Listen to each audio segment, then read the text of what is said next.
Reste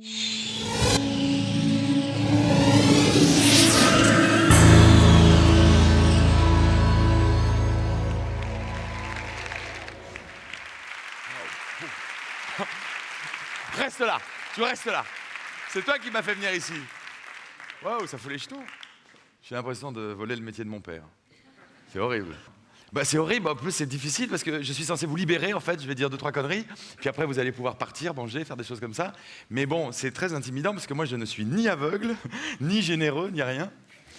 Donc comment se faire applaudir quand on n'a sauvé aucune vie et qu'on a une très bonne vue? Est-ce que tu peux m'apporter le pupitre, espèce de feignasse? Viens, je vais t'aider, t'es vieux maintenant. Donc voilà, j'ai pris quelques notes. D'habitude, j'ai un prompteur, mais l'équipe qui s'occupe de cette formidable manifestation a des problèmes de générosité. Vous pouvez voir ce décor ridicule, dont personne n'a compris le sens, à vrai dire. Je ne sais pas ce que ça veut dire. Ça veut rien dire. David, viens près de moi, j'ai peur de ces gens, je ne les connais pas, ils sont bizarres. Donc je fais un truc tous les vendredis, j'ai écrit des pièces de théâtre, j'ai fait plein de choses, mais on ne parle plus que de ces... Voilà, vous faites 5 minutes de télé par semaine, et vous êtes plus connu en 3 semaines qu'après avoir vraiment travaillé. Viens là mon chéri, n'aie pas peur. Viens faire mon Franz-Olivier Gisbert. Donc je fais un truc qui s'appelle la semaine mythomane, et cet abruti m'a demandé de faire la semaine mythomane du futur. Comme si c'était vachement pratique et simple, quand tu ne peux pas parler de l'actualité, rien du tout. Lundi 2040. Je me réveille sur la Lune, redécoré par Philippe Stark. J'envoie des mails intuitifs vers la planète Terre, sur laquelle seuls les plus médiocres d'entre nous sont restés. C'est pourquoi je n'ai pas revu David Abiker depuis plus de 20 ans. Vu que cet ancien journaliste au chômage est resté cloîtré dans sa cité HLM de Neuilly-sur-Seine. Neuilly qui ressemble désormais au Sarcelles d'autrefois. Les jeunes de Courbevoie ayant fait exploser cette ancienne commune friquée, maintenant dirigée par Kevin Sarkozy, le fils de Jean et l'arrière-petit-fils de Nicolas, ce dernier étant mort par miracle la veille des élections présidentielles de 2012, en faisant son jogging sur les quais le jour où la Seine déborda, transformant la capitale française en gigantesque aquaboulevard, ce qui régla définitivement le problème des couloirs de bus, pollution, pute africaine et autres fêtes de la musique, puisqu'on sait qu'aujourd'hui, les concerts de rock parisiens ne sont plus assurés que par des groupes de jeunes truites alternatives et quelques sardines punk shootées au maïs transgénique. J'ai pas trouvé mieux, c'est comme ça. Lundi, je me réveille donc sur la face nord de la Lune, à côté de ma femme, Carla Bruni-Bedos.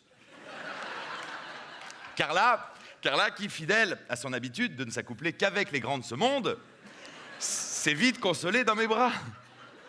Ceci dit, ne soyons pas injustes. Carla Bruni n'a pas aimé que des millionnaires. Elle a aussi donné sa chance à quelques milliardaires.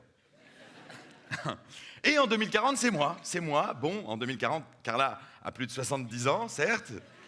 On est très loin des pubs Gucci. Mais la chirurgie esthétique, domaine dans lequel elle fut précurseuse dès l'âge de 9 ans, lui permet d'être encore aussi bandante que la nièce de Laurie. Là, ça se corse. Laurie, rappelez-vous, l'ancienne chanteuse pour ados attardée et jongleur de crotte de nez.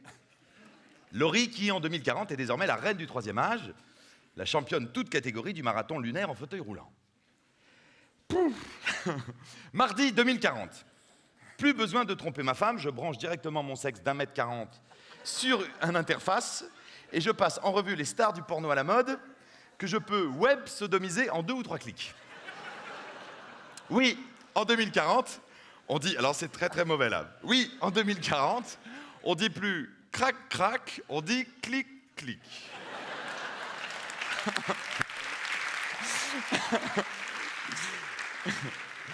Je m'amuse à tester ma tolérance sexuelle en me faisant web inflationner par l'hologramme de Napoléon Bonaparte, dont le corps a été reconstitué en 3D grâce à l'ADN perçu dans une mèche de ses cheveux. Napoléon plutôt beau gosse, mélange de Clive Owen et Charles Pasqua, ça plaît à certains. Mais l'expérience n'est pas très concluante, bien qu'en 2040, 80% de la Lune soit trisexuelle. Oui, en 2040, tout le monde se tape des chiens, et c'est même très branché, notamment les Pékinois. Moi, je reste de droite, c'est-à-dire hétéro. Mardi midi, je prends des cours de moonwalk avec Grand Corps Malade, que la science a rendu plus agile qu'une gymnaste coréenne. Mardi soir, grâce aux travaux sur le cerveau de notre amie Catherine Vidal, je peux me défoncer la tête à la colle agricole, au crack bio et à l'héroïne végétale sans perdre un seul neurone. En effet, en 2040, des esprits très brillants arrondissent leur fin de mois en faisant des dons de cellules grises, blanches ou turquoises que les plus riches, moi, se réinjectent avec une paille de chez Cartier. Du coup, l'ami Bernard Werber, qui est le plus savant des mauvais romanciers, est devenu... Il y a une vanne par truc. Est devenu mon dealer neuronal attitré, en échange de quoi il peut enfin bouffer autre chose que des nuggets de fourmis, gâteaux aux fourmis rouges et cocktails de fourmis noires.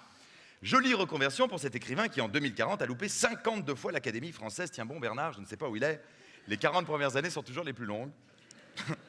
D'ailleurs, en 2040, il y a beaucoup plus d'académiciennes que d'académiciens. Ouais. La recherche neurologique ayant achevé de prouver l'égalité homme-femme. Pour ma part, je n'ai jamais douté des capacités intellectuelles de la femme. Je m'interroge plus volontiers sur ses capacités morales. Surtout dans un monde où quelques maris permissifs laissaient encore leurs épouses se balader les chevilles apparentes, le cou et le décolleté grossièrement suggestifs. Mais en 2040, rassurez-vous, c'est terminé. Grâce au renforcement du système religieux, on peut se lâcher sur le web, mais dans la rue, basta. Fini les robes de pute et autres rouges à lèvres, c'est burqa Pierre Cardin pour tout le monde et voile de chez Courrèges. D'ailleurs, Le prophète s'habille en Prada est le nouveau best-seller de Bernard-Henri Lévy, reconverti à l'islamisme, c'est vous dire si tout a changé. Jeudi, c'est bientôt fini, afin de faire plaisir à Jackie Dupetit, qui nous a expliqué tout à l'heure les bienfaits écologiques de l'agriculture sans eau. Je commence moi-même un régime sans flotte en ne buvant plus que du whisky Coca-Cola. Du coup, je suis bourré du matin jusqu'au soir, mais je peux me casser la gueule en toute sécurité puisque mon décorateur d'intérieur aveugle, manchot et kleptomane a tapissé tout mon appart avec de l'amiante nouvelle génération. Je vis dans un cocon moelleux, un peu comme un embryon dans le ventre de sa maman. Ma maman, qui est toujours vivante malgré ses 90 piges, et qui a quitté mon célèbre paternel pour l'humoriste Pierre Palmade, lui-même devenu président des anciens toxicomanes anonymes et célèbres, dont le cofondateur n'est autre que Keith Richards, le grand Keith, qui en 2040 est au top de sa forme grâce au succès lunaire de son duo avec Jordi.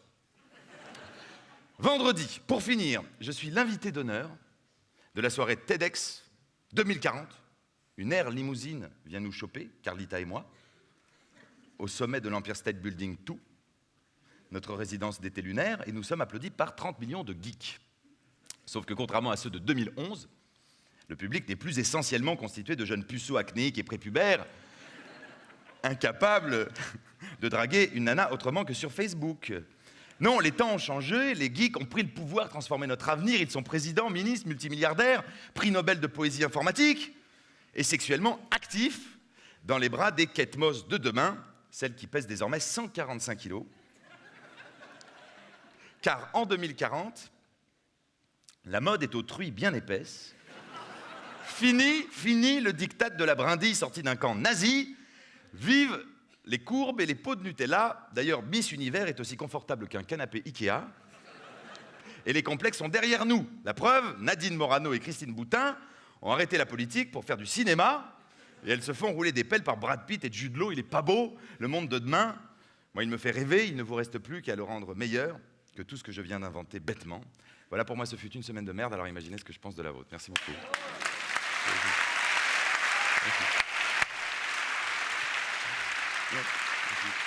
Nicolas Bedos.